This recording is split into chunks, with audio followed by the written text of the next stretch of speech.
অবশ্যই ভালো লাগছে, তবে এবার একটু নতুন করে আরও বেশি ভালো লাগছে। আজকে হচ্ছে আমার জন্মদিন, বাচ্চারাও সবসময় বলছে হ্যাপি বার্থডে হ্যাপি বার্থডে। কেমন লাগছে এখন ঘুরতে আসতে? জি, আমি ঢাকাতেই প্রথম, বিশেষ করে রমনাতে প্রথম, শুধু টিভিতেই দেখেছি। আজকে প্রথম সরাসরি দেখতেছি, খুব ভালো লাগতেছে। মানে বাংলা নববর্ষে এত সুন্দর একটা আয়োজন বা মানুষের এত নানা রঙের নানা পোশাকে কেমন লাগছে এটা?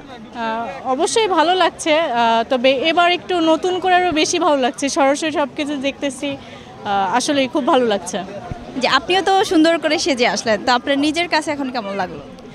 আসলে আজকে হচ্ছে আমার জন্মদিন, তো হ্যাপি বার্থডে। Thank you. অবশ্যই আজকের দিনটা আমার জন্য এমনিতেই তো স্পেশাল। জি, নববর্ষ আছে, অবশ্যই অনেক ভালো লাগতেছে। আর কেউ কে আমি ছাড়া কি উইশ করেছে? হ্যাঁ, আমার হাজব্যান্ড করেছে, বাচ্চারাও সবসময় বলছে হ্যাপি বার্থডে হ্যাপি বার্থডে। আর পরিবারের সবাই তো বলেছে, ফ্রেন্ড সার্কেল, হ্যাঁ সবাই। মানে এক খুশিতে আপনার সব খুশি আজকে? জি জি।